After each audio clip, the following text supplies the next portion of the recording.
Hello, welcome back. मैं रमेश चंद्र आप सभी का इंग्लिश विथ आरसी वर्मा पर स्वागत करता हूं। प्यारे स्टूडेंट्स, पिछली वीडियो में हम लोग प्रोनाउन के बारे में कुछ चर्चा किया। 3 प्रोनाउन का अध्ययन हमने किया, पर्सनल प्रोनाउन, रिफ्लेक्सिव प्रोनाउन और एम्फैटिक प्रोनाउन। अब हम इस वीडियो में उसके आगे प्रोनाउन का चर्चा करेंगे। तो आइए हम जान लेते हैं अब इसके आगे आपका कौन सा प्रोनाउन आता है। अब हम चौथे प्रोनाउन की बात कर लेते हैं। तो आपका है पोजेसिव प्रोनाउन।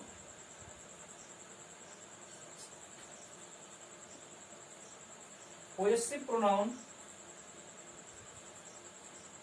मतलब अधिकार सूचक।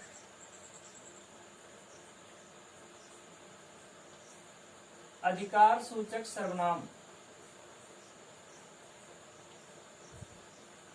अधिकार सूचक सर्वनाम, इसका प्रयोग हम कब और कैसे करते हैं पोजेसिव प्रोनाउन का। ये आपके पोजेसिव प्रोनाउन हमने अभी चार्ट के माध्यम से आपको समझाया। सब्जेक्टिव केस, ऑब्जेक्टिव केस और पोजेसिव केस। पोजेसिव केस में हमने पिछली वीडियो में आपको अच्छी तरह से उसका वर्णन किया है, एक्सप्लेन किया है। अगर आप उसको अभी नहीं देखे हैं तो इस वीडियो के डिस्क्रिप्शन बॉक्स में वो लिंक आपको मिल जाएगा पिछली वीडियो का, जिसमें आपका पर्सनल प्रोनाउन, एम्फैटिक प्रोनाउन और रिफ्लेक्सिव प्रोनाउन को अच्छी तरह से समझाया गया है। तो आप पर्सनल प्रोनाउन में जाकर के उसको सब्जेक्टिव केस नाम और ऑब्जेक्टिव केस और पोजेसिव केस को अच्छी तरह से पढ़ सकते हैं।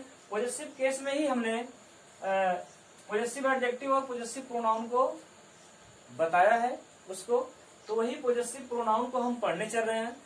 कब हम उसका प्रयोग करते हैं, किस कंडीशन में करते हैं, हम एग्जाम्पल के माध्यम से इसको समझते हैं। मतलब अधिकार सूचक सर्वनाम। पोजेसिव केस मतलब पोजेसिव प्रोनाउन मतलब अधिकार सूचक सर्वनाम। जिस किसी वस्तु पर या किसी भी चीज पर हम अधिकार दिखाने की बात करते हैं तो हम पोजेसिव प्रोनाउन का कैसे यूज करते हैं इसको देख लेते हैं। जैसे एग्जांपल है आपका,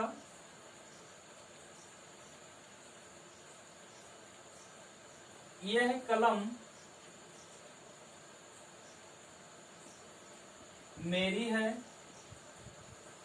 यह कलम मेरी है।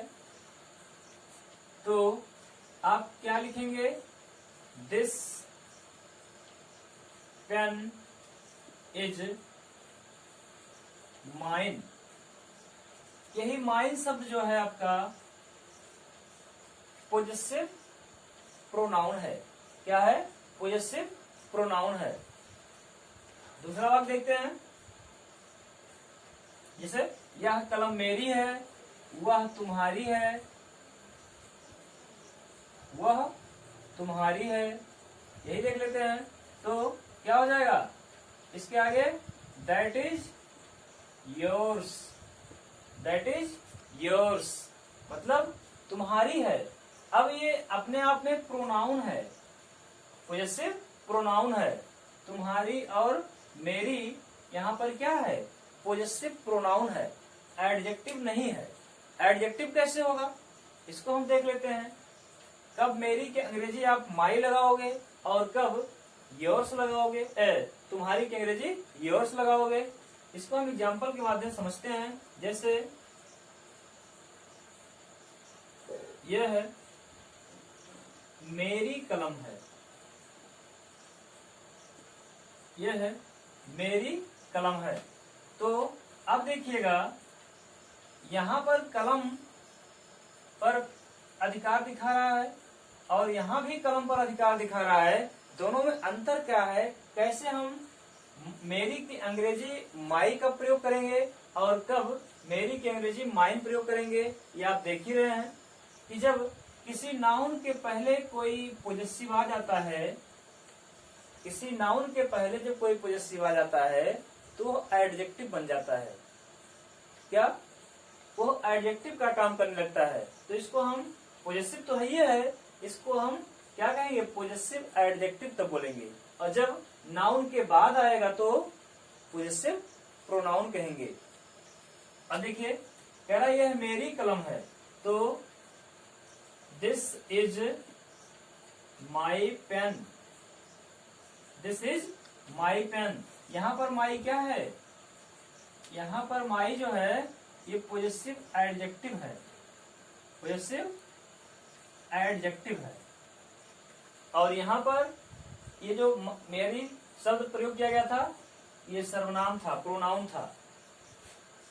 दोनों में अंतर है, कब हम माई लगाएंगे और कब माइन लगाएंगे ये आपको ध्यान देना है कि जब नाउन के पहले आ जाएगा कोई पोजेसिव शब्द तो आप पोजेसिव एडजेक्टिव का प्रयोग करोगे, और जब नाउन के बाद आएगा तो पोजेसिव प्रोनाउन का प्रयोग करेंगे।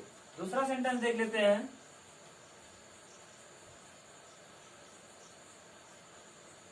वह गाय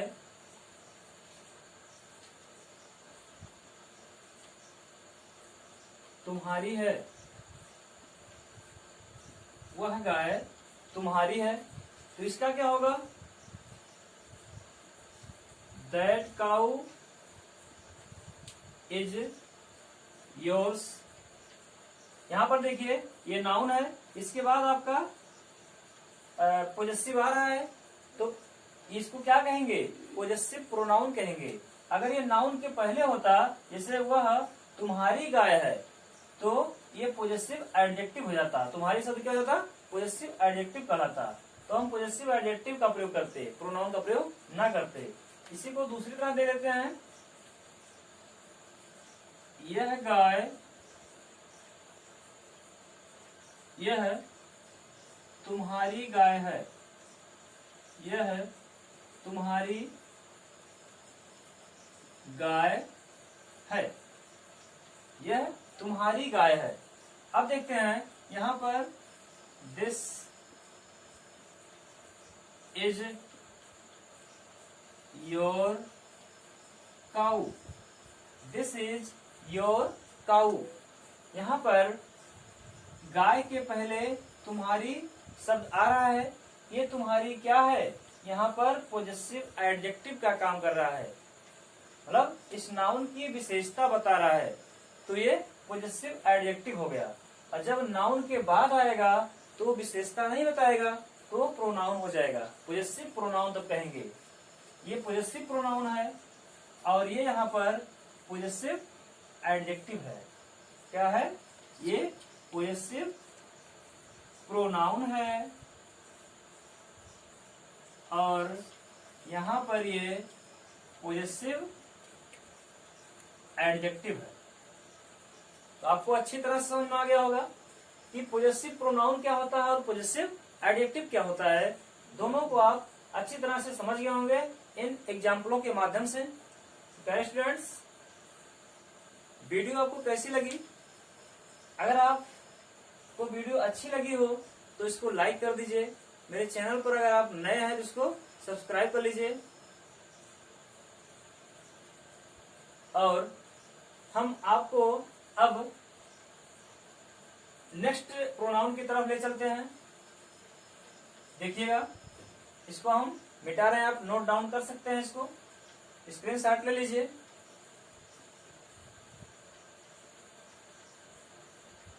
मिटा रहे हैं, देखिएगा आगे आपका कौन सा प्रोनाउन है। आप लोगों ने नोट किया होगा पिछली वीडियो को देख करके। पांचवा प्रोनाउन है आपका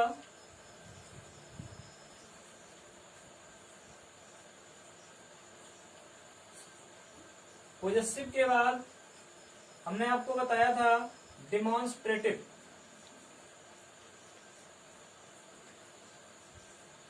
डिमॉन्स्ट्रेटिव प्रोनाउन, डिमॉन्स्ट्रेटिव प्रोनाउन मतलब संकेत सूचक सर्वनाम। संकेत सूचक सर्वनाम ये क्या होता है? जो संकेत के माध्यम से, इशारा के माध्यम से बताए। तो आपके डिमॉन्स्ट्रेटिव प्रोनाउन 4 होते हैं, this, that, these, those. This मतलब यह, दैट मतलब वह, दीज मतलब ये सब, और दोज मतलब वे सब होता है। अब इनका प्रयोग हम प्रोनाउन के रूप में कैसे प्रयोग करते हैं, अभी हमने पिछले एग्जाम्पल में आपको दिखाया, लेकिन वहां पर आपको पता नहीं था कि डिमॉन्स्ट्रेटिव प्रोनाउन होता क्या है, कैसे हम प्रयोग करते हैं। यही आपके मुख्य 4 डिमॉन्स्ट्रेटिव प्रोनाउन है। इनका हम प्रयोग कैसे करते हैं, एग्जाम्पल के माध्यम से समझ लेते हैं। जैसे यह है, मेरी पुस्तक है, यह है, मेरी पुस्तक है। इसी को हमें ट्रांसलेट करना है, तो क्या लिखेंगे, this is my book, this is my book. अब यहां पर बात कर लेते हैं दिस की।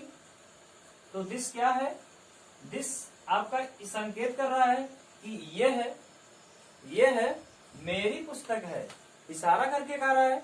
जब किसी की तरफ इशारा करेंगे नजदीक के लिए, सिंगुलर रहेगा तो यह की अंग्रेजी आप दिस प्रयोग करोगे, और सिंगुलर के लिए, वह की अंग्रेजी के लिए आप दैट प्रयोग करोगे।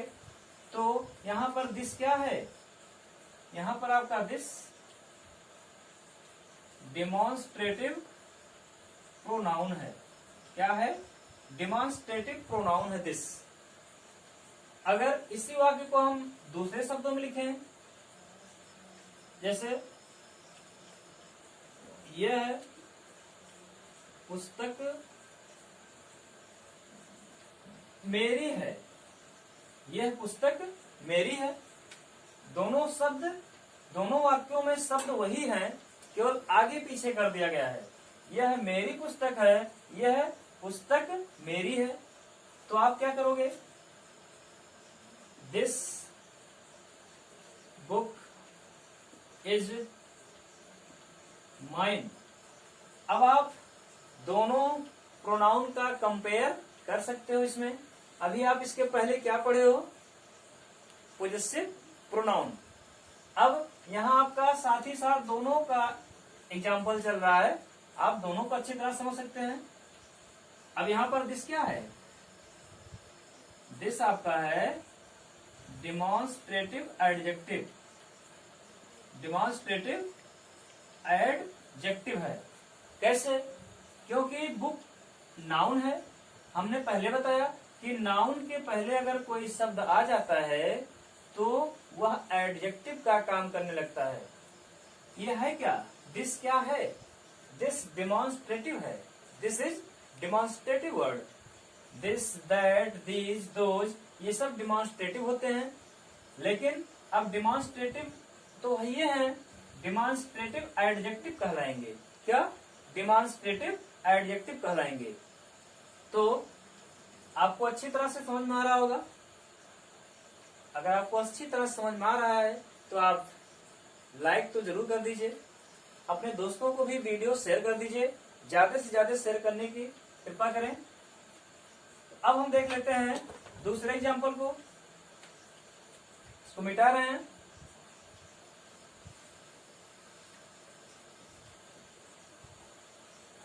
देखिएगा, एक सेंटेंस हम देख लेते हैं दीज पर और दोज पर।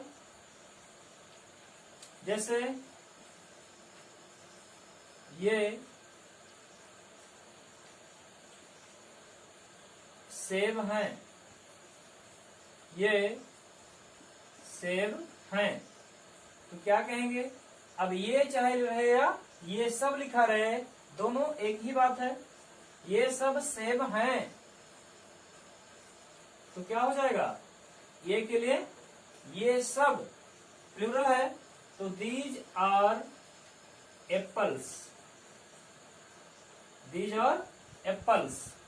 वे केले हैं, वे सब केले हैं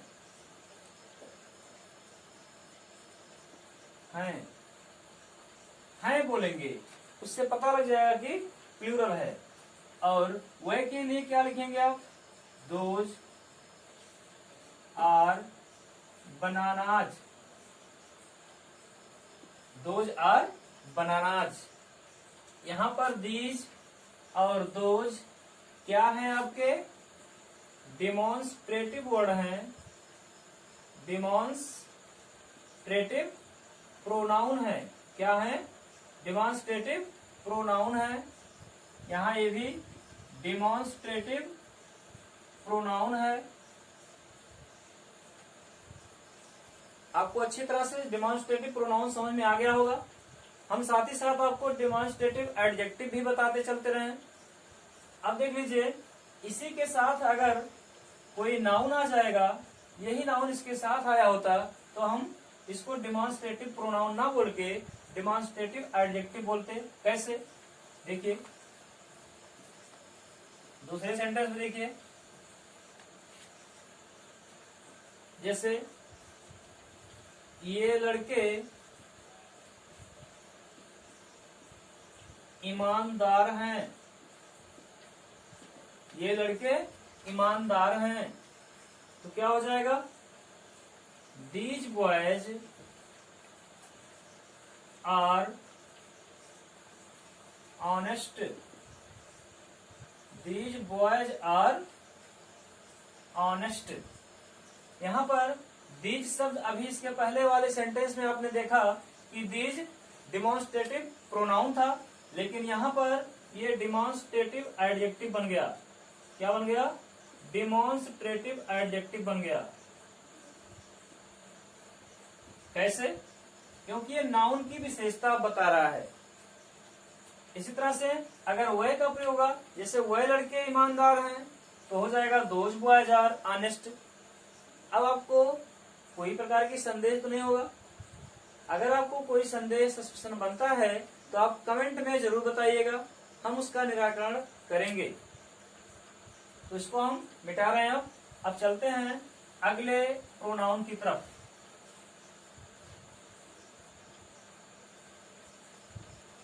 डिमॉन्स्ट्रेटिव प्रोनाउन के बाद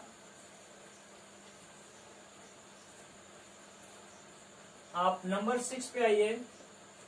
डिमॉन्स्ट्रेटिव के बाद रिलेटिव देख लीजिए। रिलेटिव प्रोनाउन क्या होता है? रिलेटिव से पहले आप इंट्रोगेटिव समझ लीजिए तो और बेटर होगा, क्योंकि इंट्रोगेटिव से ही रिलेटेड आपका रिलेटिव प्रोनाउन है। पहले आप इंट्रोगेटिव देख लीजिए।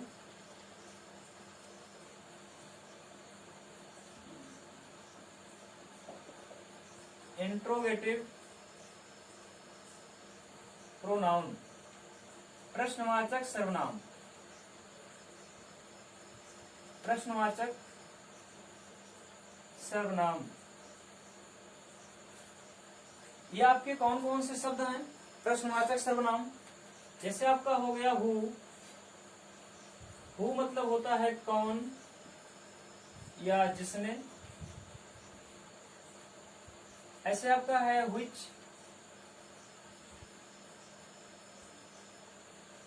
which मतलब भी कौन या जिसने अर्थ निकलता है कहीं कहीं। हु के बाद आपका होता है whom,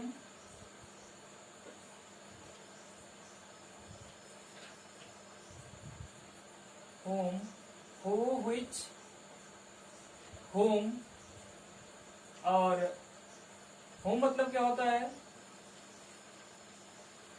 जिसको या किसको, किसको या जिसको। और होता है आपका हुज, हुज मतलब जिसका जिसकी, जैसा अर्थ होगा उसी हिसाब से यूज करते हैं। और आपका होता है व्हाट, ये क्या है, व्हाट मतलब होता है क्या। ये आपके हैं इंट्रोगेटिव प्रोनाउन। तो इनको हम सेंटेंस के माध्यम से देख लेते हैं कैसे हम यूज करते हैं। देखिएगा एग्जाम्पल में, जैसे है तुम कौन हो, तुम कौन हो, यही सेंटेंस है। तो क्या आप यूज करते हैं कि who are you, who are you. यहां पर कौन शब्द जो है ये प्रोनाउन है, आपका इंट्रोगेटिव प्रोनाउन है। क्या है, इंट्रोगेटिव प्रोनाउन है। ये आपका प्रोनाउन के रूप में मतलब किसी संज्ञा के रूप में, संज्ञा के बदले में ये प्रयोग किया गया है। तुम कौन हो, तो आपका ये क्या हुआ, इंट्रोगेटिव प्रोनाउन हुआ। अब हम बात कर लेते हैं दूसरे सेंटेंस की। जैसे हवा को किसने देखा, हवा को किसने देखा है। तो किसने के लिए आप क्या यूज करोगे, who has seen the wind, who has seen the wind. अब आपका यहां पर हु क्या है, इंट्रोगेटिव प्रोनाउन है। इसी तरह से हम व्हिच की बात कर लेते हैं। व्हिच, व्हिच मतलब, व्हिच का प्रयोग आप वस्तु और व्यक्ति दोनों के लिए प्रयोग करोगे। कब यूज करते हैं, जब कई लोग होते हैं तो कई लोगों में से किसी एक को, कई लोगों में से, कई वस्तुओं में से किसी एक वस्तु या व्यक्ति को दिखाने के लिए हम व्हिच का प्रयोग करते हैं। समझ गए होंगे, कई वस्तु हो, कई व्यक्ति हो, उनमें से किसी एक को दिखाने के लिए हम व्हिच का प्रयोग करते हैं। लेकिन इसके पहले जो हु बताए, हु केवल सजीव के लिए प्रयोग होगा, निर्जीव के लिए नहीं होगा। और व्हिच वस्तु और व्यक्ति दोनों के लिए प्रयोग कर सकते हैं। कैसे, आइए हम एग्जाम्पल देखते हैं इसके लिए। जैसे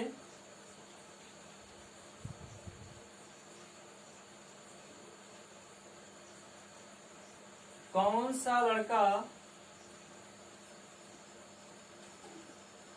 अनुपस्थित है, कौन सा लड़का अनुपस्थित है, कौन सा लड़का कह रहा है। तो यहाँ कौन के लिए आप हु नहीं लगाओगे, क्या लगाओगे, which, which of the boys, which of the boys. जब आप व्हिच के बाद नाउन यूज करोगे तो प्लूरल में आएगा। क्यों, क्योंकि कई लोगों में से आपको एक दिखाना है, किसी एक को दिखाना है। तो which of the boys, which of the boys are absent, which of the boys are absent. देखिए प्लूरल है ये आपका, बॉयज एब्सेंट। अब हम दूसरा सेंटेंस देख लेते हैं। जैसे तुम्हें कौन सी कलम पसंद है, तुम्हें कौन सी कलम पसंद है। पसंद है मतलब पसंद करते हो, तुम कौन सी कलम पसंद करते हो, तुम कौन सी कलम पसंद करते हो। तो कौन सी, कई कलम है, उनमें से किसी एक पेन की बात की जा रही है। तो which of the pens, which of the pens do you like, do you like, ये आपका हो गया क्या, इंट्रोगेटिव प्रोनाउन व्हिच। अब बात कर लेते हैं व्हाट की। जैसे किसी लड़के का ही पता लगाना हो, कई लड़के हैं, उसमें किसी पर्सनल लड़के का पता लगाना है तो क्या कहेंगे, इसको भी देख लीजिए। जैसे अनेक लड़कों में मोहन कौन है, अनेक लड़कों में मोहन कौन है, मोहन कौन है। कहने का मतलब ये अनेक लड़कों में, ये आपका एक्स्ट्रा वर्ड आ गया है। क्या आ गया है, आपको भ्रमित करने के लिए आ गया है। आपको केवल इतने मतलब है कि मोहन कौन है, तो मोहन कौन है तो क्या लिखेंगे आप, जब कई लोग हैं, अभी हमने बताया जब कई लोग होंगे उनमें से किसी एक को आपको पता करना होगा तो क्या प्रयोग करेंगे आप, हु का प्रयोग नहीं करोगे, तब व्हिच का प्रयोग करेंगे आप। कैसे, क्योंकि मोहन का पता लगा है, कई लोग हैं तभी तो मोहन का पता लगाया जा रहा है। मोहन अकेला होता तो पता लगाने की क्या जरूरत थी। तो which is Mohan, which is Mohan, इस तरह से इसका अनुवाद होगा। अब हम बात कर लेते हैं व्हाट की। व्हाट, जैसे तुम किस चक्कर में हो, तुम किस चक्कर में हो, मतलब किसी वस्तु के चक्कर में, वस्तु के उपलक्ष्य में। अगर कोई किसी वस्तु के तलाश में है तो आप क्या यूज करोगे, किस, किस के अंग्रेजी व्हिच नहीं लगाएंगे आप, व्हाट का प्रयोग करेंगे।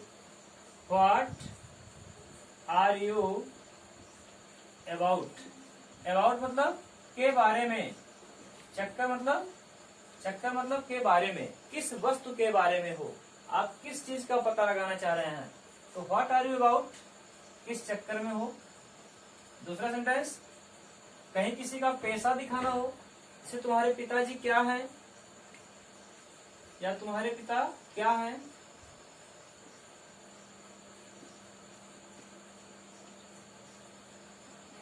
क्या है, यहाँ पर क्या पूछ रहा है, पैसा पूछ रहा है, तुम्हारे पिताजी क्या है पैसे से, तो what is your father,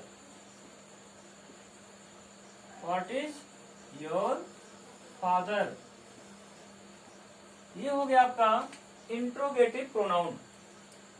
students, अब आपको हम अगले प्रोनाउन को, जो इसके बाद आएगा नेक्स्ट, उसको हम नेक्स्ट वीडियो में आप लोगों के लिए पुनः लेकर हाजिर होंगे। आपको ये वीडियो कैसी लगी, अगर वीडियो आपको अच्छी लगी हो तो लाइक कर दीजिए। मेरे चैनल पर अगर आप नए हैं तो इसको सब्सक्राइब कर लीजिए, अपने दोस्तों को शेयर करना मत भूलिएगा।